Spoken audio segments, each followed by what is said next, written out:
예수님의 제자들은 부활 이전과 이후가 분명하게 구분되었어요. Before, after가 분명하게 구분되었습니다.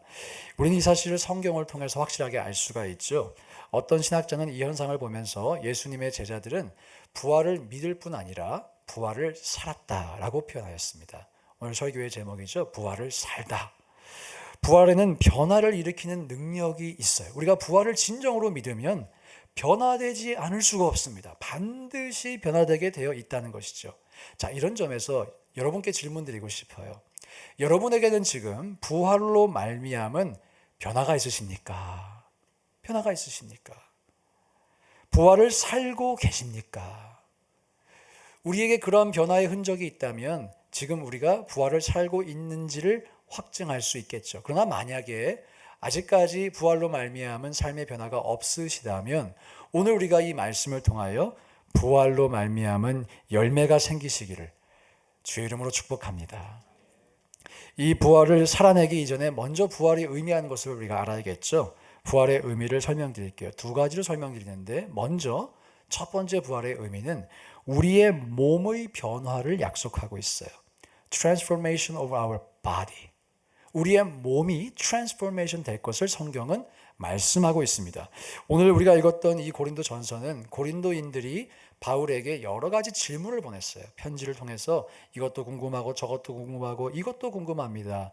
그런 질문들에 바울이 대답을 하는 형식으로 이제 서신을 작성한 것이 이 고린도 전서입니다. 이것을 바탕으로 볼 때 고린도 교인들에게는 한 가지 질문이 있었던 것 같아요. 바울 선생님, 우리가 부활을 한다고 하는데 부활을 하면 지금 있는 이 몸을 그대로 입고 있나요? 아니면 새로운 몸을 입나요? 이런 질문이 있었던 것 같아요. 우리에게도 이런 질문이 있을 수 있죠. 부활해도 숏다리는 숏다리고 롱다리는 롱다리인가? 에이시안은 에이시안인가? 눈이 작으면 또 작고 그런 건가? 이런 질문이 있을 수 있겠죠. 불행인지 다행인지 모르겠지만 오늘 본문에서 증거합니다. 완전히 새로운 몸을 받는다는 거예요. 완전히 새로운 몸을 받는다는 거예요. 그리고 그 몸의 특징이 있어요. 첫째, 썩지 않고, 둘째, 죽지 않는다고 합니다. 썩지 않고요, 죽지 않아요. 지금 우리가 입고 있는 이 몸은 죽어서 땅에 묻히면 모래로 돌아가죠. 흙으로 돌아가죠. 자, 썩지 않고 죽지 아니하는 몸이라는 것은 지금 우리가 입고 있는 이 몸과는 차원이 다른, 재료조차 다른 새로운 몸이라는 것을 우리가 알 수 있습니다. 그리고 인류 역사상 유일하게 아직까지는 예수님만이 2000년 전 부활의 아침에 이 몸을 입으셨어요. 부활을 믿는다는 것은 저와 여러분도 예수님과 같이 새로운 몸을 입는다는 것을 의미합니다. 여러분 이것을 믿으시기를 축복합니다. 쉽게 설명해 드렸죠. 헌집 주고 새집 받는다. 헌집 주고 새집 받는다. 자, 성경에서 예수님께서 살려내신 여러 사람들 중에 나사로가 있었죠. 몇 주 전에 제가 일부러 이 나사로를 기초로 설교하였습니다. 나사로가 죽었다가 살아났는데요. 엄밀히 말해 이것은 성경이 말하는 부활은 아니에요. 소생이라고 할 수 있겠습니다. 나사로가 그 당시에 잠시 살아났지만 틀림없이 다시 죽었기 때문이죠. 그런데 우리의 부활은 나사로와 같은 소생이 아니라는 것이죠. 썩지도 않고 죽지도 않는 완전히 변화된, 완전히 새로운 몸을 입는다는 것이에요. 그리고 덧붙여서 새로운 존재가 된다는 것이겠죠. 완전히 새로운 존재가 되는 것입니다. 그렇게 전혀 다른 존재가 되어 영원히 사는 것이 부활입니다. 할렐루야. 이것이 우리의 것이에요. 사랑하는 여러분, 이 성경의 약속을 믿으시기를 축복합니다. 그리고 부활의 약속을 믿으면 우리 기뻐할 수 있어요. 더 이상 질병이 없어요. 더 이상 늙지도 않아요. 아프지도 않아요. 죽음을 유발하는 그 어떠한 것도 부활의 몸에 해를 끼칠 수 없습니다. 여기에는 중요한 성경적인 원리가 있죠. 질병이 들어오고 사망이 이 세상에 들어온 까닭 죄 때문이었잖아요. 그러나 부활했다는 것은 예수님께서 그 죄의 권세를 이기시고 사망 권세를 이기셨다는 의미이기 때문에 부활을 믿는 우리에게는 더 이상 그 죄의 저주와 영향력이 없는 줄 믿습니다. 이것이 부활을 믿는다는 의미예요.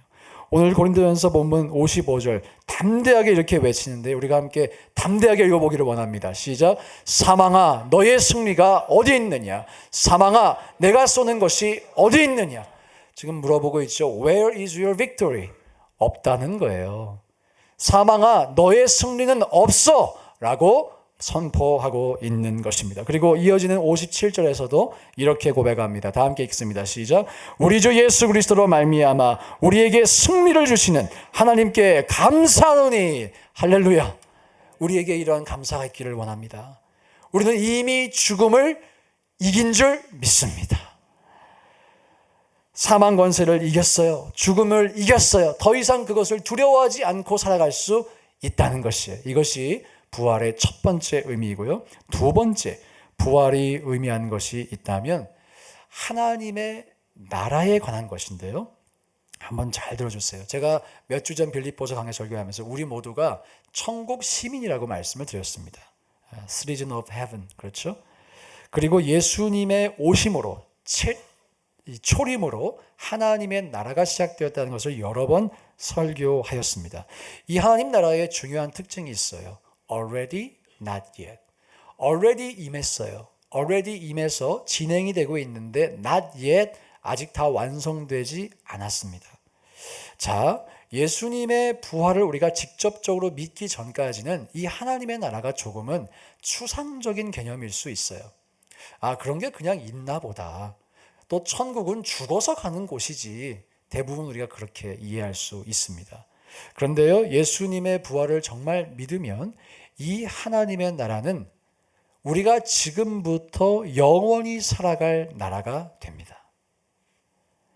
죽어서 가는 천국이 아니라 우리가 영원한 부활의 몸을 입을 것이 분명하기 때문에 우리의 생명이 연속성을 가지고 영원히 이어질 것이 분명하기 때문에 마치 그렇게 하나님의 나라도 지금 이 순간부터 영원히 이어진다는 것을 우리가 믿을 수 있다는 것이에요. 믿을 수 있다는 것이에요. 그래서 이전에는 내가 하나님 나라에 어떻게 기여하지? 어떻게 이 하나님 나라를 섬기지? 무엇을 해야 할지도 모를 수 있겠지만 부활의 소망을 갖게 되면 우리가 이 하나님 나라를 지금부터 살아갈 나라로 여길 수 있기 때문에 또 우리가 영원히 살아갈 나라라고 믿을 수 있기 때문에 다르게 대한다는 거예요. 다르게. 그래서 저는 부활을 이렇게 설명하고 싶어요. 부활은 우리를 영원한 하나님 나라를 완성하는 사명으로 초대하는 초청장이다. 초청장이다. 자, 여러분들이 어느 한 도시에 영원히 산다고 생각해 보세요. 한 도시에서 1, 2년 살다가 떠날 것 같으면 그 도시에 정붙이지 않죠. 그런데 영원히 산다고 한번 생각해 보세요. 그러면 그 도시와 나라에 애정을 가질 것입니다. 그래서 우리에게 하나님의 나라는 이제 남의 나라가 아닌 것이죠. 나의 나라입니다. 우리의 나라예요. 내가 영원히 살아갈 나라, 내가 영원히 세워갈 나라, 그 하나님 나라가 내 나라가 된 것이에요. 부활로 말미암아서. 아까도 말씀드린 것처럼 이전까지는 이 하나님 나라가 뭔지도 잘 몰랐고 관심도 없었지만 이제는 내 나라가 되었기 때문에 우리가 진지해질 수밖에 없다는 것입니다. 그리고 일단 영원이라는 시간이 허락되었죠. 지금부터 시작해도 영원히 섬길 수 있어요.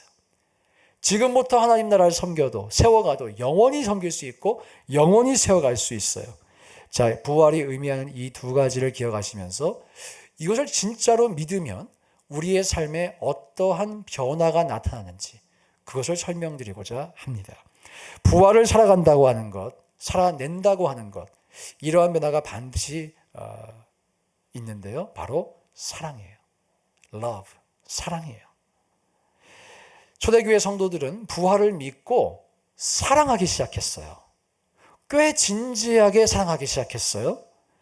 사도행전은 성도들이 자기 개인의 소유에 담을 헐고 모든 소유를 서로 쉐어했다라고 설명하고 있습니다. 자, 이것은 보통 가족 공동체 안에서만 일어날 수 있는 일이죠. 전제 조건은 붙여야 돼요. 사이가 좋은 가족 공동체. 모든 가족에서 일어나지 않아요. 정말 사이가 좋고 사랑하는 가족 공동체 안에서만 일어날 수 있는 일일 것입니다. 이런 점에서 자신의 소유를 아낌없이 나누고 공유했다는 것은요, 사람들이 피도 섞이지 않은 옆에 있는 내 성도를 가족 구성원으로 진심으로 받아들였다는 것을 의미해요.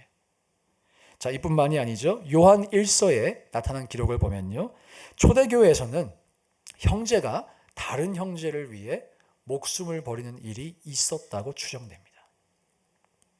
실제로 그런 일이 있었다는 거예요. 예수님 주신 세계명처럼 내가 너희를 사랑한 것 같이, 거기엔 괄호가 있죠. 죽기까지 사랑한 것 같이. 너희도 서로 사랑하라. 죽기까지 사랑하라. 정말 그것을 실천했다는 거예요. 어떻게 이것이 가능했을까요?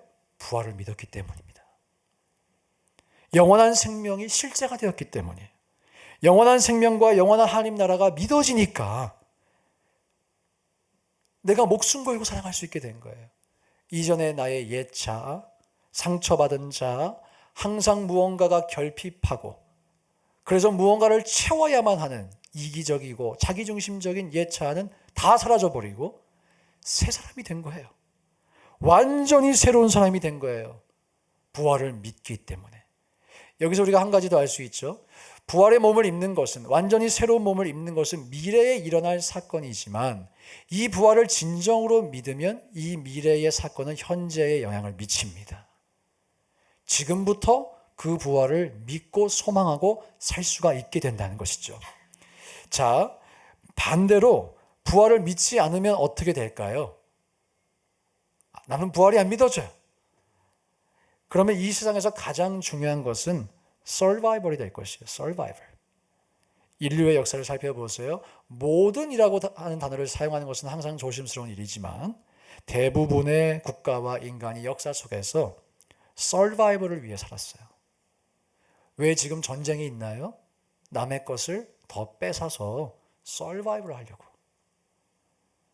다른 사람을 이겨야 되고 짓밟아야 되고 경쟁에서 승리해야 되고, 그것이 서바이벌이죠. 어쩌면 지금 여러분도 그런 치열한 삶의 현장에서 살아가고 계시리라 저는 생각합니다. 이 서바이벌이 가장 삶의 높은 가치가 되면 사랑할 수 있을까요? 아무리 사랑하라고 해도 사랑할 수 없어요. 내가 너희를 사랑한 것 같이 서로 사랑하라. 그럴 수 없어요. 내 목숨 지키는 것이 얼마나 귀한데 내 목숨을 버리면서까지 어떻게 사랑할 수 있겠습니까? 그런데 부활은 자신의 생존만을 중요하게 여기던 사람들을 완전히 바꾸어 놨어요. 트랜스포메이션 시켰어요. 부활이 서바이벌을 해결했기 때문입니다. 완전히 해결했기 때문이에요. 그것도 영원히 해결했기 때문이에요. 그래서 부활을 믿는 사람은 서바이벌이 아니라 리바이벌을 위해 살았음을 우리가 성경을 통해 확인할 수 있는 것입니다. 어떤 분들이 이렇게 질문할지 모르겠어요. 예수 믿으면 영생만 주시지 밥은 안 주잖아요. 우리 교회는 밥도 드립니다, 여러분. 예. 인간의 가장 중요한 문제인 죽음을 이기셨다. 죽음을 정복하셨다.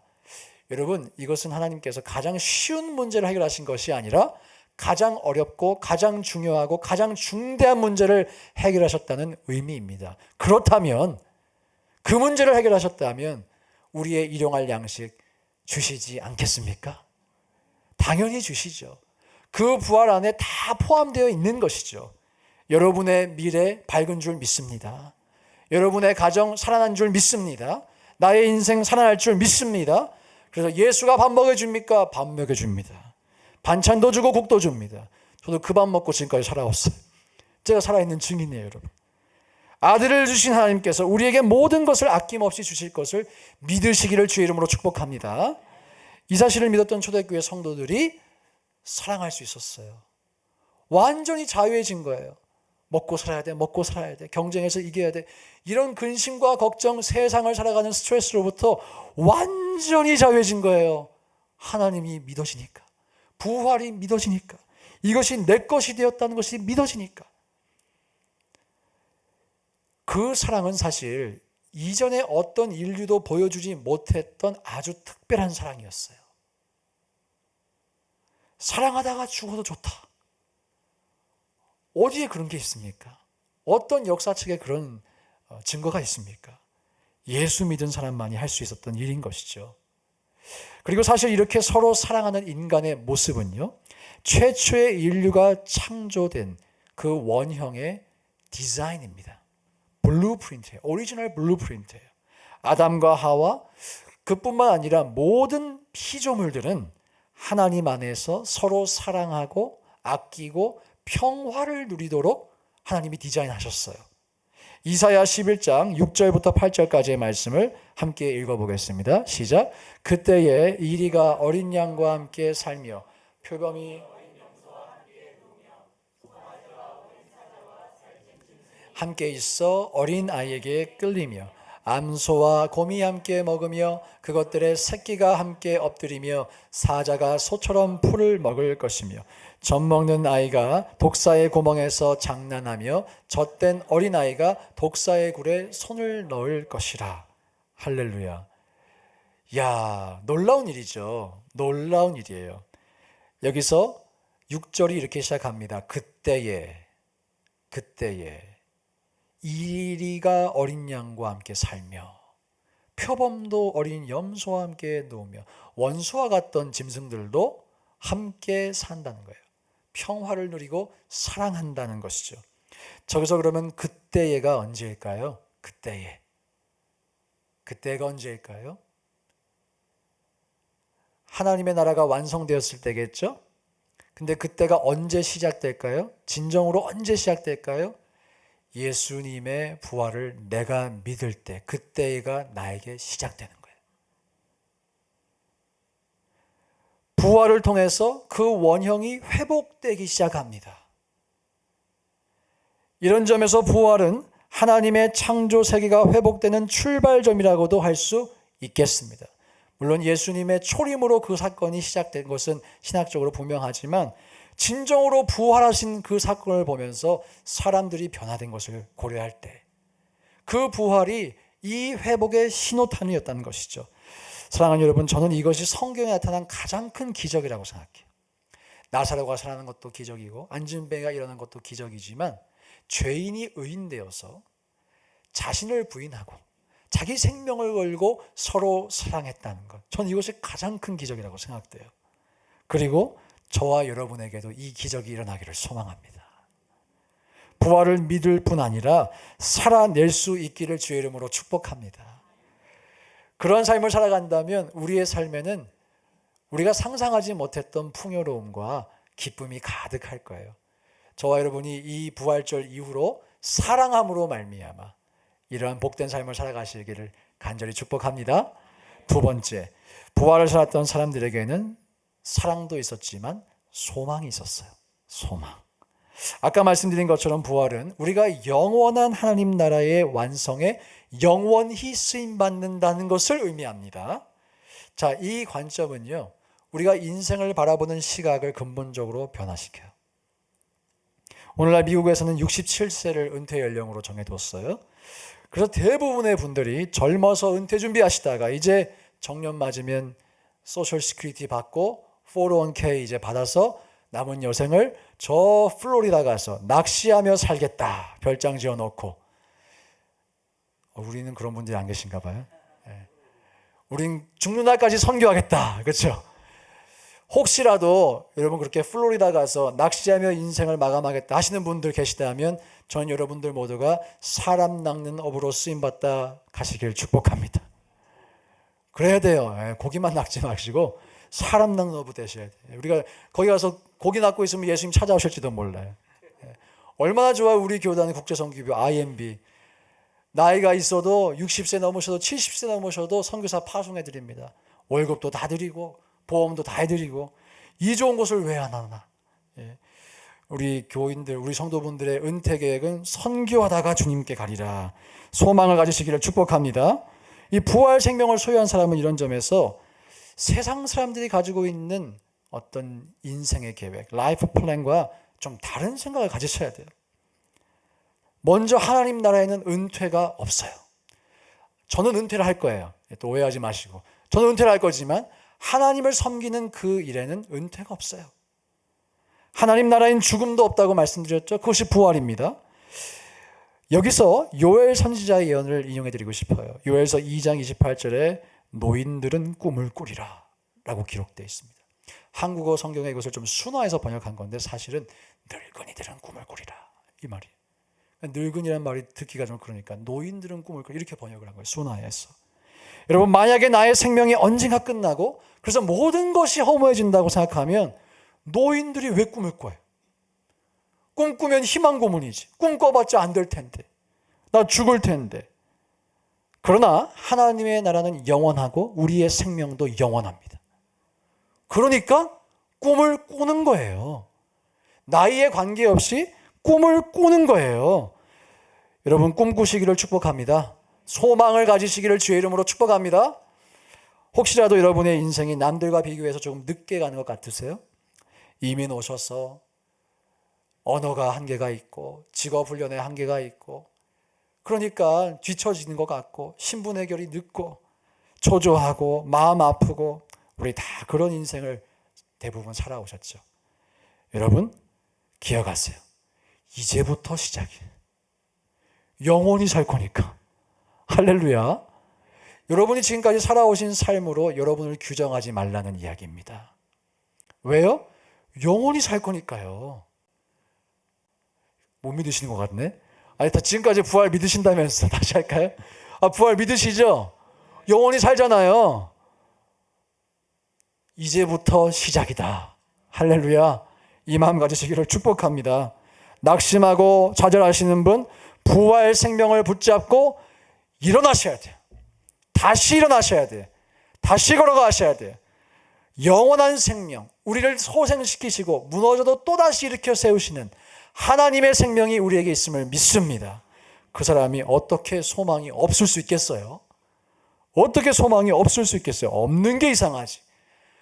저와 여러분 모두가 오늘 이후로 소망의 사람 되시기를 축복합니다. 특별히 저는 여러분 모두가 부활 생명 가지고 꿈을 꾸셔야 돼요. 계속 말씀드리는데요. 꿈을 꾸셔야 돼요. 하나님을 위한 꿈. 나를 위한 꿈 말고 하나님 나라를 위한 꿈. 아까도 말씀드린 것처럼 우리는 영원이라고 하는 시간 동안 영원한 하나님 나라의 완성을 위해 살아가도록 지금 초청을 받은 거예요. 부활을 믿음으로. 그러니까 우리가 하나님 나라를 위한 꿈을 꿔야 돼요.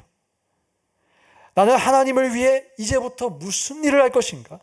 어떻게 살아갈 것인가? 내일부터 나는 하나님을 어떻게 예배할 것인가? 이런 질문을 하셔야 돼요.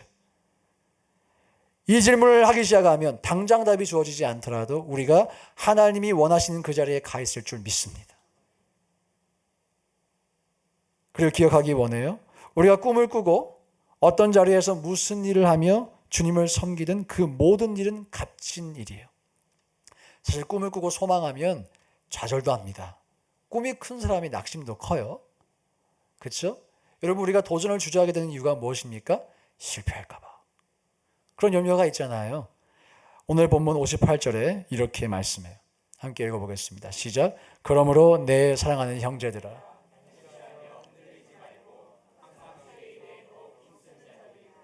이는 너희 수고가 주 안에서 헛되지 않은 줄 알미라.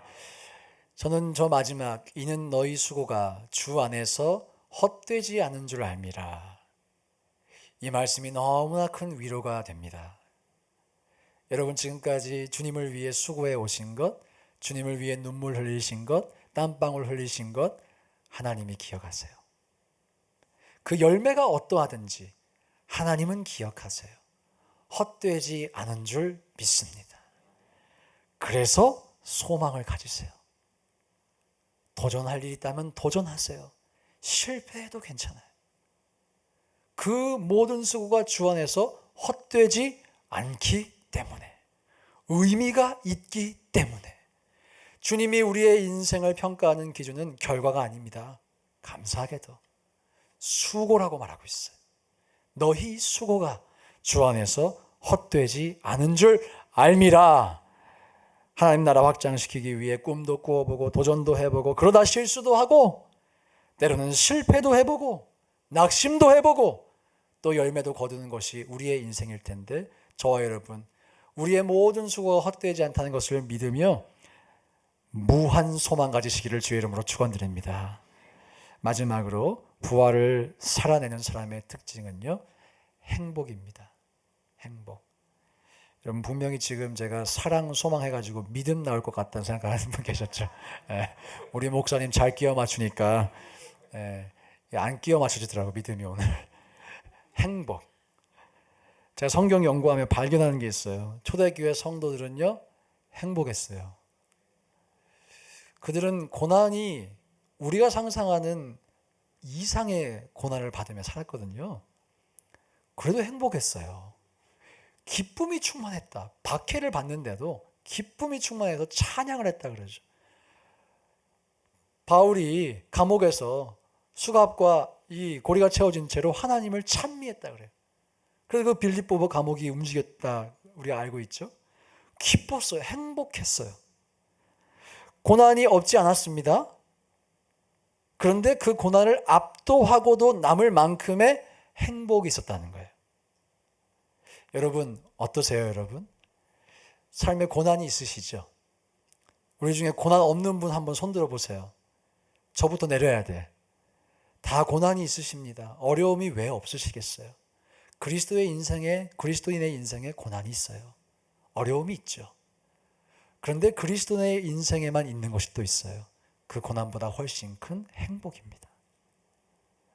부활을 믿는다면 이 행복을 소유할 수 있어요. 여러분 오늘 이 행복을 가지고 돌아가시기 바랍니다. 하나님은 여러분과 제가 행복하기 원하세요. 우리 하나님은 좋으신 하나님이세요. 그 사실 믿으셔야 합니다. 아까 부활이 인간의 창조의 원형이 회복되는 사건이다 말씀을 드렸죠. 우리 에덴 동산에서 살던 아담과 하와가 선악과 먹기 전에 얼마나 행복했을까? 한번 상상해 봅시다. 우리 손가락 까딱 안 해도 아침에 일어나면 먹을 게 있어요. 낮잠 자고 일어나면 또 먹을 게 있어요. 저녁에 또 먹을 게 있어요. 설거지 안 해도 되고 청소 안 해도 되고 잠도 실컷 자고, 물론 일을 했죠. 그 피조 세계를 다스리는 일을 했어요. 그러나 기쁨 가운데 그 일을 했죠. 하나님께서 창조하신 그 창조의 원형을 한번 생각해 보겠습니다. 하나님은 인간에게 행복한 삶을 선물하셨어요.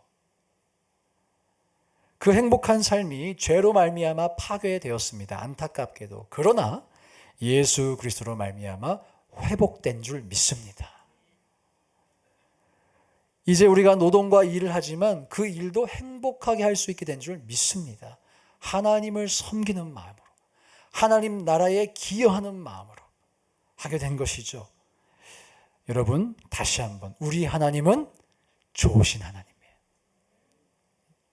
God is good all the time. 네, 다시 한번 God is good all the time. 모르시는 분도 계셔서 한 번 더 하겠습니다. God is good all the time. 예, 감사합니다. 많은 분들이 하나님 오해하시기도 하시죠. 내가 무언가를 잘못하면 벌 주시는 하나님, 엄한 하나님, 가까이 하기엔 너무나 먼 하나님, 내가 행복하기보다는 고통을 겪기 원하시는 하나님. 자, 이 모든 것은 마귀가 우리를 속이는 거예요. 마귀에게 속지 않기를 원합니다. 비록 우린 지금 아담과 하와와는 달리 요리도 해야 되고 청소도 해야 되고 설거지도 해야 되고 삶의 여러 가지 과업들이 있으시겠지만, 또한 우리는 그들과 달리 하나님의 아들을 선물 받았어요. 얼마나 놀랍습니까? 그분을 통해 영원한 생명을 얻었어요. 성령도 받았어요. 그리고 영원한 하나님의 나라를 세워가는 꿈도 허락받았어요. 사랑하는 여러분, 우리에게는 행복해야 할 이유가 충분한 줄 믿습니다. 마귀가 이것을 가리우고 불평하게 하고 원망하게 하지만, 오늘 우리 모두가 부활로 말미암아 영적인 눈을 뜰 수 있기를 소망해요. 우리 예배 시간마다 부르는 찬양이 있죠. 10,000 reasons. 만 가지 이유로 나 노래해. 우리가 기뻐해야 할 이유, 행복해야 할 이유, 감사해야 할 이유, 적어도 만 가지 되는 줄 믿습니다. 그리고 오늘 이 말씀을 통해서 한번 여러분 스스로에게 질문해 보세요. 여러분 부활을 아셨죠? 또 부활을 믿으셨죠? 그 부활을 그렇다면 살고 계셨습니까? 여러분의 삶 속에 부활이 아니고선 설명될 수 없는 그 고귀한 사랑, 예수님을 닮은 그 사랑, 또 부활만이 줄 수 있는 영원한 소망, 또 부활이 가져오는 행복 있으셨습니까? 오늘 이후로 우리 모두가 이것을 가지기를 축복합니다. 찬양팀 나와주시고요. 우리는 예수님을 살아계신 주라고 부릅니다. 죽어 계시지 않으시고 살아계시기 때문이죠. 그리고 그 살아계신 주님은 지금 이 자리에 우리와 함께 하세요. 또 앞으로도 영원히 우리와 함께 하실 줄 믿습니다. 다 함께 이 시간 그 살아계신 주를 다시 한번 찬양하실 텐데요. 이 살아계신 주님, 내가 이 주님을 믿음으로 앞으로 부활을 살겠습니다. 이런 마음으로 찬양하기 원합니다. 다 함께 자리에서 일어나셔서 주 하나님 독생자 예수